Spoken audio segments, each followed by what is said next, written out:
Welcome to the fastest daf in town. Today, Masechtas Menachot daf Tzadi Tes 99, and we're going to continue with the discussion about the Shulchan and the Lechem Apanim as we began already in the past couple of daf.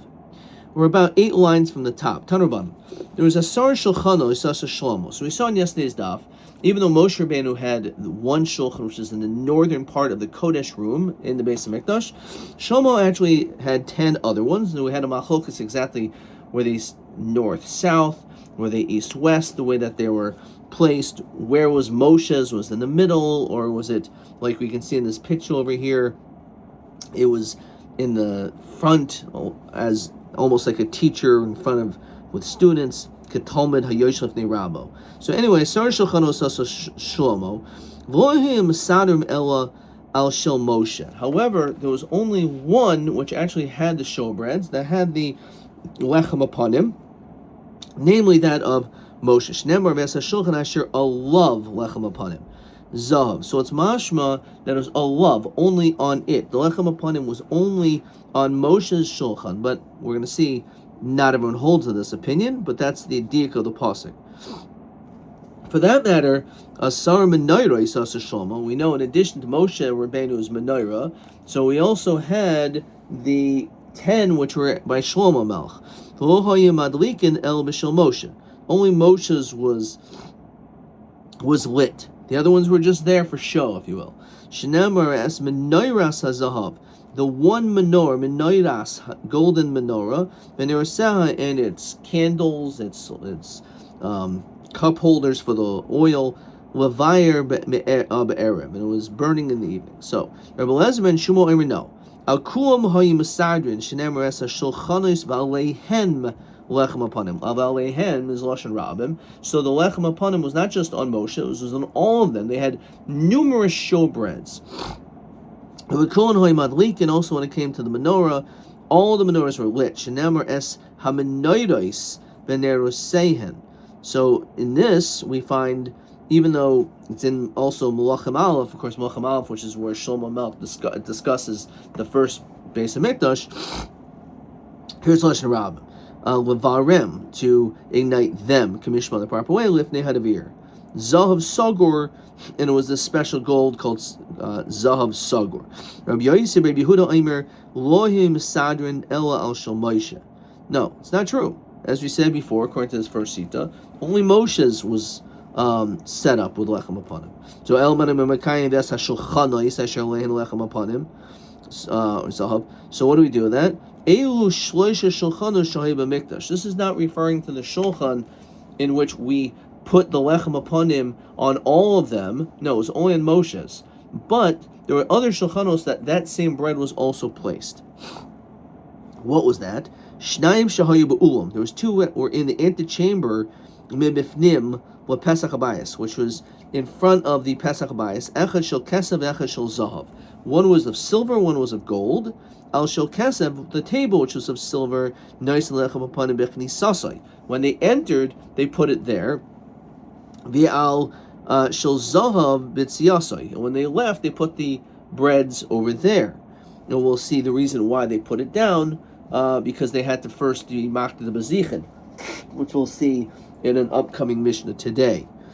Shemal b'kadosh ve'meridin, below meridin. The reason why we go from silver to gold, we don't stick from silver to something lower, because in meridin. Rather, mal b'kadosh, we go up, and therefore it goes to gold. So Rashi points out an important detail, which we're going to pick up on in a Mishnah soon. It says in Rashi that echashel kesev echashel zahav v'haydid kari hacha kesev u'v'masnisin shayish. We're going to see on Amud Beis that actually it was a table made out of marble. So which one was it? The answer is the shayish lovin kekesev, which means it really was marble, but because of its whiteness, it had the same appearance as kesev. So we see this concept of Mal B'Kodesh and Meridin, which we have in many places, probably most famously when it comes to lighting the Chanukiyah on Hanukkah, the Shita Beis Hillel. So Echad Shel Zahav B'Fnim She'olu Lechem Apanim Talmid. So Manolan the in Maridin. So the question is, how do we know this? Where do we find? Okay, it's a nice concept philosophically, but where do we see that that's actually true? That this actually applies elsewhere. So, Rabbi, the pasuk says, "V'yakom Moshe a Mishkan." That Moshe established and erected the Mishkan. V'yitin es adainav, and he put the sockets. V'yasim es karashav, and the planks. V'yitin es barichav, and the beams. V'yakom es amudav, and the pillars. So, great. That's a beautiful pasuk. But how do you see that? So Rashi actually points out over here 3 possibilities what this means. Why do we see from here the concept of a Meridin? So first of all, Rashi says, if you look from the ratio of the save for the cross, could I see this whole Rashi? Beloshan Hakama. He uses this language of Hakama. Shafilu b'tzavois halashain lo horid. Shmamina ein Meridin. So we kept the same term, the same language. The fact that we didn't change the language, we could have had a different language. No, it's the same. It's because we're in Meridim. That's one answer. Vinami doseyuhu achav hakohanim b'hakamas ha'amudim v'hadainim. Moshe was the one that built the Mishkan, and his brothers, no one else helped him do all the other stuff with the pillars and the sockets and everything. Because if he did that, Shemamina in Meridim, nofikach. No one else did it. So the fact that he did some of it, the fact is, if someone else would help him, so that would be like a yerida, if you will. Which is an interesting idea, is that we saw by the story of Rebbe Elazar ben Azariah, who became the Nasi of Rebbe Gamliel, and he was replaced. They said, well, now that Rebbe Gamliel comes back, what do we do with him? So he said, well, he can't just be put down completely because the Malam B'Kodesh and Reading. Instead, they'll split their responsibilities. So it's an interesting shiloh, if you want to consider like a deep shiloh, not a big shiloh, is that we see from this Rashi that if you're doing something completely, even if someone helps you, that's a chisar, a Malam B'Kodesh and Reading. Okay. Third answer, maybe that's why I have to have another answer. So Mikara v'Yakom Moshe es a Mishkan. It says that he built up the Mishkan. What does that mean? The Hani Yerios. So this is, as we said before, that he set up the Yerios, the curtains. Let's finish this Rashi and I'll explain it. Shibadachila Payas Yerios.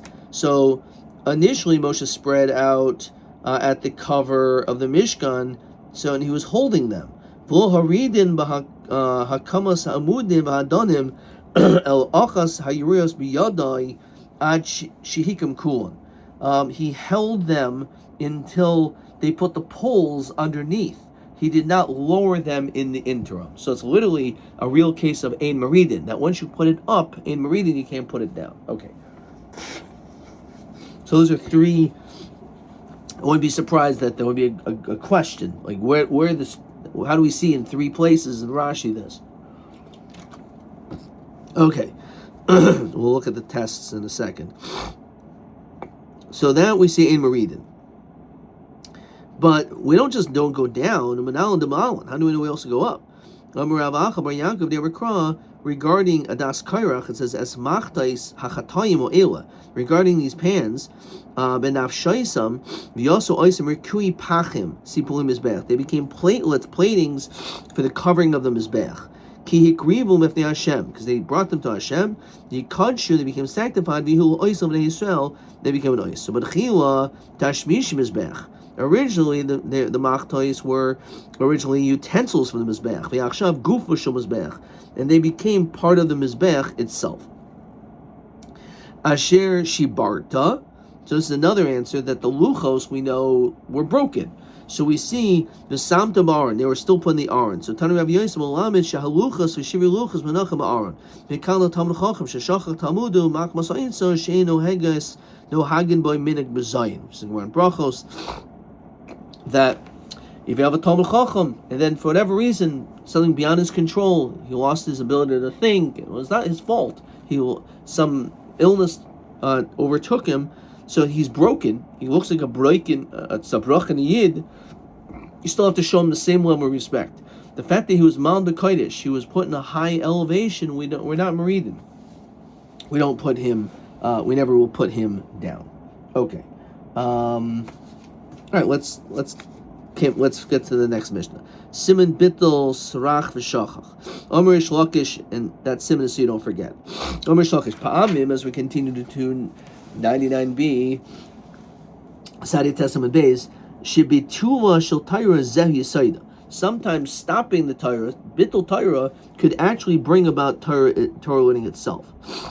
Says Rashi, Kagain shemavatul Torah letzos hameis achnasas kalwa. So you're going to stop learning in order to be able to do these mitzvos. Says Rashi, Zehu Yisaida. Remember, Kabul Schar, you get reward, Ki'ilu Yoshev, Miyasav Isaac Bods, Ki'ilu like you actually were learning. So you get the scar for limit Torah. Ksiv, Asher Shibarta, Mokadosh Baruch Hu, Moshe, Yasher Koicha Shibarta. Hashem said, you know what, thank you, Moshe, you did the right thing by breaking the luchos. Yomi Shlakish, Talmud Chacham, Shesairach. If a Talmud Chacham who, God forbid, sins, Ein Mavaz and Oisim of our Hesi. You're not supposed to embarrass him in public. He's a Talmud Chacham, so he made a mistake. Shenemar v'kashalta hayoyim v'kashal gam navi imchav. Let's say he stumbled, Lailu at night, kisahu kalayl, cover him up like the nighttime. In other words, so maybe he could be rebuked, but you don't have to do it in full display and embarrass the guy. Anyone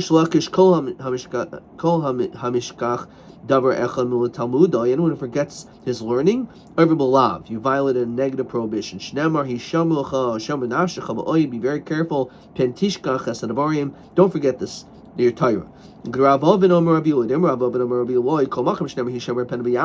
Anytime you see those words, these are all negatives. So Ravina Omer, 1 second, if that's the case, Hishamer pen, Shnei Lavaninu. It's mentioned the word Hishamer and pen, so therefore you violated 2 violations. Rav Nachman Yitzchak Omer b'Shleish Lavin. It says Hishamercha b'Shamer Nafshecha Ma'oid, pen Tishkach Chasadabarim. So it's clear that you should actually have violated not 1, not 2, but 3. So Yachol, maybe, even again, if it's beyond your control that this is how you forgot your learning, it's only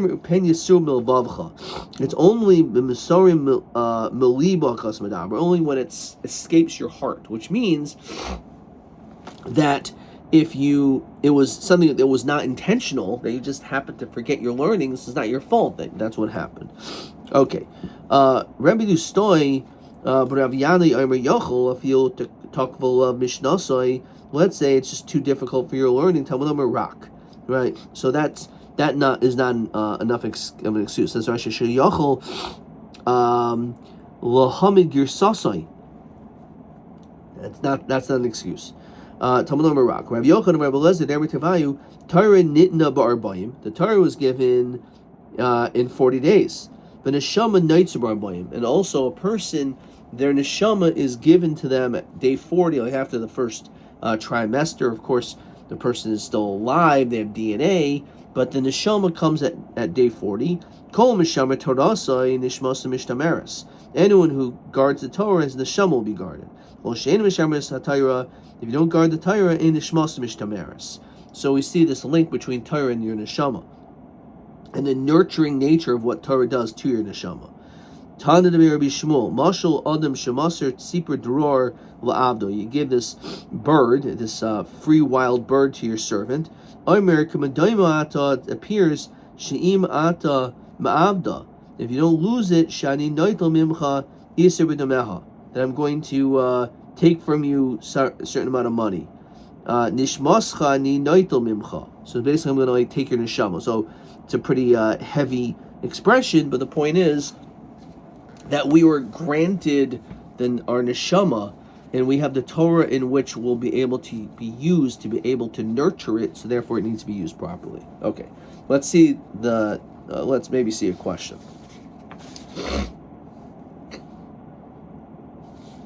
No. And okay. Question TB21. Bama hayu oisim hashulchana shebu'ulam uma hayu mishmashim. You know what? Let's wait, because it's really a question. It's going to be repeated here in this next Mishnah. So let's just say it's Sadi Tes Amud Beis, and we'll first see this Mishnah. Maybe we'll only see the questions after we finish this stuff. We're gonna get down to this next Mishnah. So let's see this. Shnei shulchanos haybu'um. So already said there was 2 shulchanos which were in the antechamber. Mibifnim, from the inside al Pesach Habayis. Echad shel shayish. See over here it says shayish, doesn't say kesef. So that's why that Rashi was important. Ve'echad shel zav of gold. Al shel shayish, the one which was of marble, nice and lechem upon bechnisasai. When they entered the beginning. Ve'al shel zahav yitziyasai.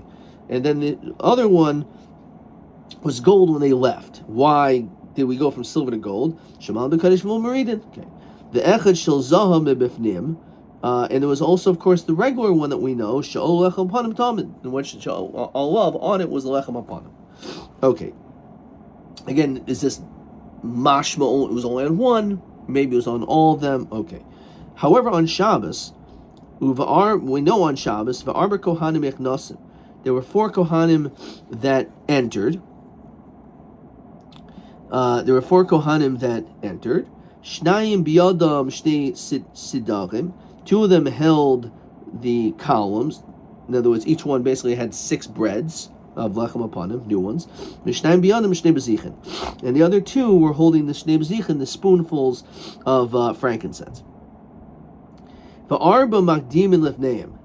And there was actually another 4 kohanim that preceded them. Shnayim litol shnei sidarim, shnayim litol shnei bezichin. So on Shabbos there were new breads that were put in, but first they had to have the breads taken out and the bezichin taken out. So you needed 4 people to take it out and 4 people to bring it back in. Hamichnosim, those who entered Oimdim Besaf, and they stood in the northern part, Ufneim Ladarim, they were facing south. Umaytziin Oimdim Ladarim Upneim Besafli. And those that left were standing south and they're facing north. Again, let's remember the Shulchan was in the north. Elu Moishchin, one pulled off the lechem, the Elu Manichin, the other ones put the new ones on. V'tavcha shel zeh keneged tavcha shel zeh, which basically means that they immediately took it off, so it's like almost there was never even a split second that there was no bread there. So remember, if they tamid, then it had to be their tamid always. So therefore, it's almost like the Indiana Jones. He put the thing down like for the scales, so at the exact right moment. So there was never a moment that it was taken off.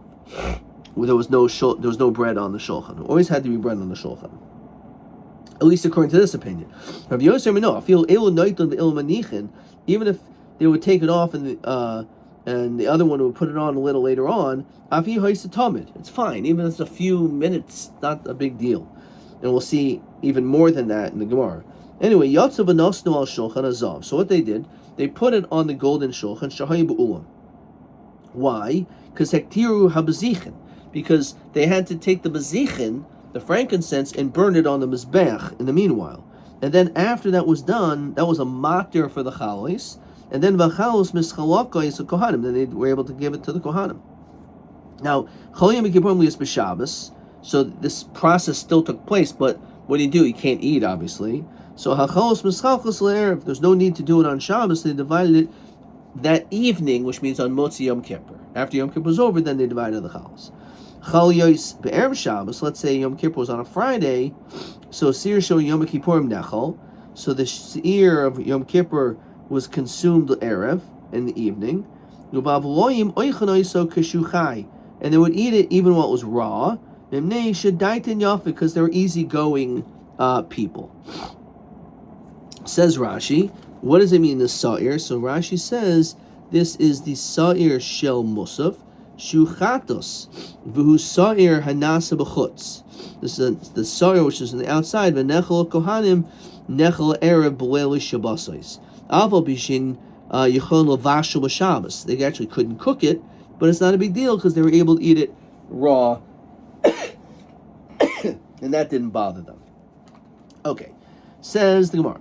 So Tanya, Rabbi Yossi, Yomer Afilu Silikas Yeshana Shachas Asidus Hachadasha Arvis in Mekach Klum. Not necessarily they do it this way, but according to him, it wasn't just like there was a few seconds. It could be even if there was a long time, from morning to night, that there was no bread.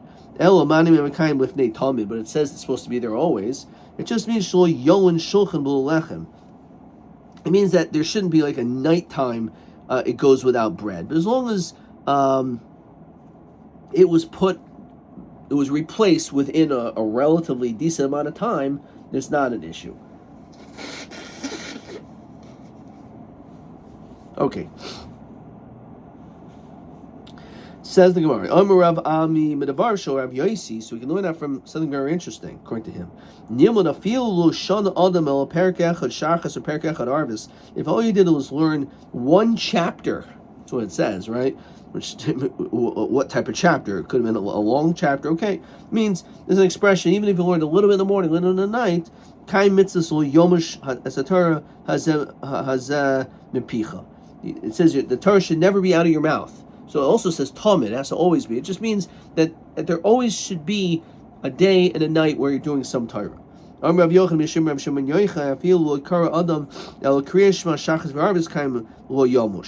it's unbelievable. The Rabbi, who exemplified learning par excellence more than anyone else almost in human history, he and his son were locked in a cave, hiding from the Romans, being killed, as the Gemara in Shabbos discuss. And all they did was learn Torah for 12 solid years, and then another 12 months.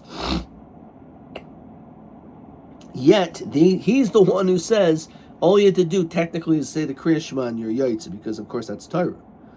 So the davar is that also oimer of Amaretz. You don't want to tell Amaretz in this, because Amaretz is going to remain an Amaretz. If you're lazy and you hear this, it's like, oh, okay, that's all I have to do.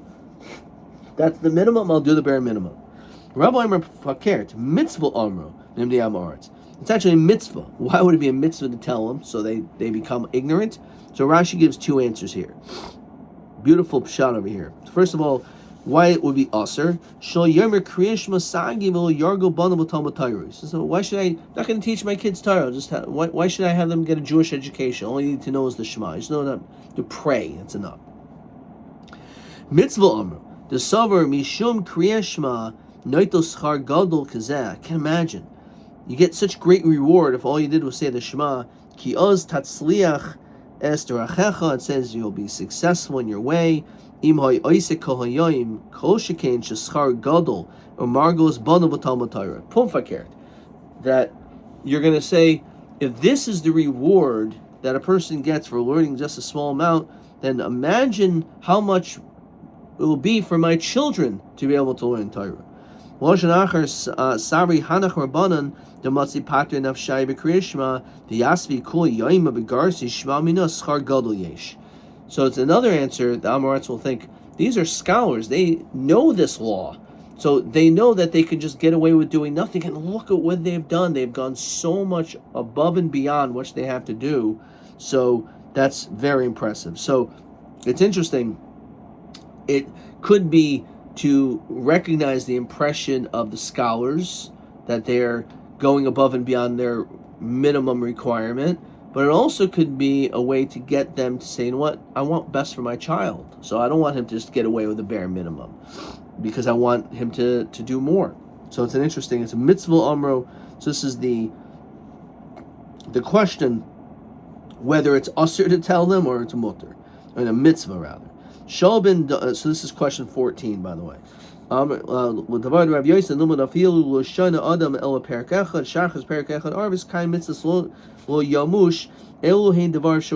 What did he learn out? How do you see this from Rav Yosi? Because when it came to the Shulchan, that even if your siluk maracha, the lechem aponim shachas, the seder hachadash arvis havi tamid. If all you did was just put it in again from morning to night, and there's this big gap, that's still considered to be tamid. So you're still learning tamid. Okay, fine. Shaul ben Daman ben Achaisai showed me Shmuel as Rabbi Shmuel. Kegainani shaladati kol Torah. I learned all Torah. Mahu limid chachmas yavanis. Can I be given permission to learn chachmas yavanis, which the Gemara discusses? Maybe it's not such a great thing to learn. So Karl of a mikra hazeh. He said, "Lo yamush sefer Torah zeh mepicha." You're supposed to learn it all day and night. So say badak shash enu min hayoyim, min alayil. Why don't you can learn it? Just find a time in your time in the world when it's not day or night. It doesn't exist. So you have to learn day and night. So therefore, there's no opportunity for you to do anything else but Torah study. Because then you can learn Chachmas Sivanis. Completely Rav Shmuel Bar Nachmani, the Yomi Rav Shmuel Bar Nachmani Rav Yonasan, Pasuk Ze Eno Lo Chayva V'Lo Mitzvah El Bracha. This pasuk is not a requirement telling you this is what you must do. It's just a bracha. It's considered to be a blessing. Says Rashi. That's not what it means. It's a bracha. It's a bracha to learn all day. Yeshua, he saw Yeshua. That Yeshua, his learning Torah was tremendous. Shnemer mishmarto Yehoshua bin Nun, nar lo yomush mitoich ha'oihel.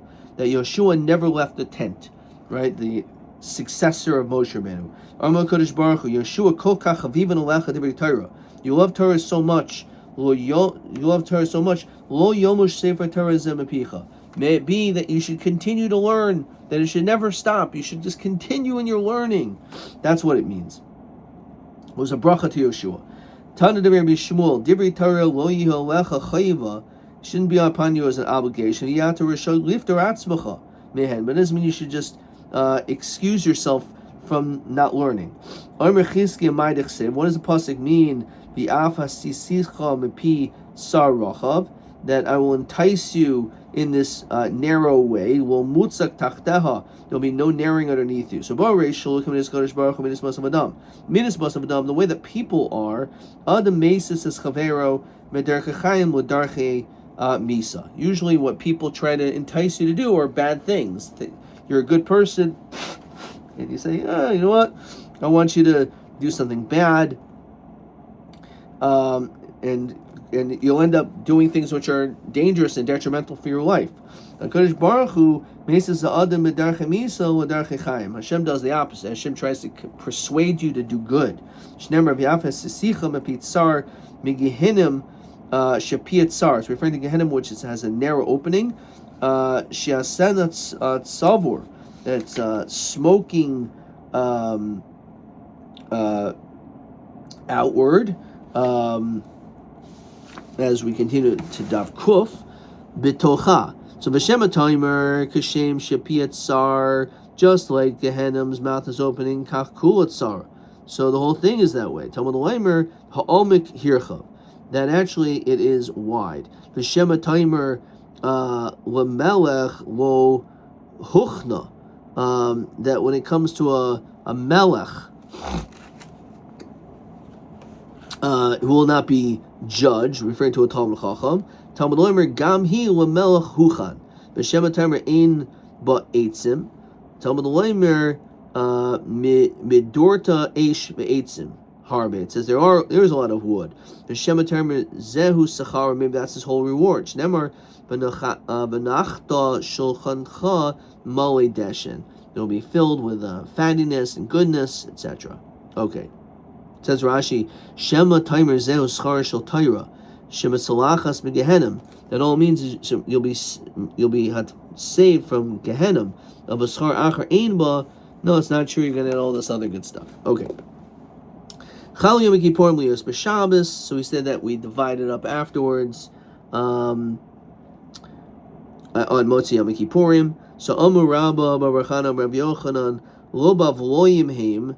They're actually not Bavloyim that we're talking about in the Mishnah, Ella Alcassandrium Haim, which is like from Alcassandria, which is in Egypt. Umitoich Shainena Iso as Bavloyim, because of their relationship with Bavel, Karin Oisam Al Shem Bavloyim. That's why they were called that. Tanya Namihach Rabbi Yossi Amar Lo Bavloyim Hel Alcassandrium Haim Umitoich Shainin Es Bavloim, Karin Oisu Al Shem Bavloim. That's why they're called by that name. The people in Bavel don't really eat this way, but it's talking about those people from Alexandria of Egypt. Amar Rabbi Huda, Tanuch Daidcha Shehinachta Daiti. Your mind should rest because you've calmed me down. Says Rashi, why is he saying this? Mishpachas Rabbi Huda Mebavel Haisa. his family came from Bavel. Lafika Samach Kedibur Rav Yosi. So he ended up liking this interpretation that in fact it was Alexandria. Question TA 18. Rabbi Shmuel Svirle the Chayva L'Makol Yoim This Level Yomush Matam Shal Tanem the Svirle the Ein Chayva. Why would you say it's not a Chayva? So one shot is because we said it just means it was a bracha. Lo Yomush Hu Bracha V'Lo Mitzvah. Let's just mark this down. TA 18. So either because this is actually the second answer, it's not a chayva but it's a bracha, and the other answer is that meperk echad shachas rabbis gam kein chashiv lo yomush, right? It's even if all you did was learn a little bit, that also counts as lo yomush, as we saw, just like the lechem upanim. Question T. Here we go. TV 21. Mema hayu oisim hashulchana shebu'ulam umaya mamash mishamshin. So this is really the Mishnah. That basically it's asking what were these two tables in the ulam. So he said one is shoshayish and one is of zahav, and basically you're supposed to explain. I wrote yeshnayim echad shoshayish. B'nichnas halechem b'fnim b'echad hazahav b'yoytzen halechem shemal b'kodesh. I wrote Gemara Shkolim. Gemara also elsewhere. Adkan.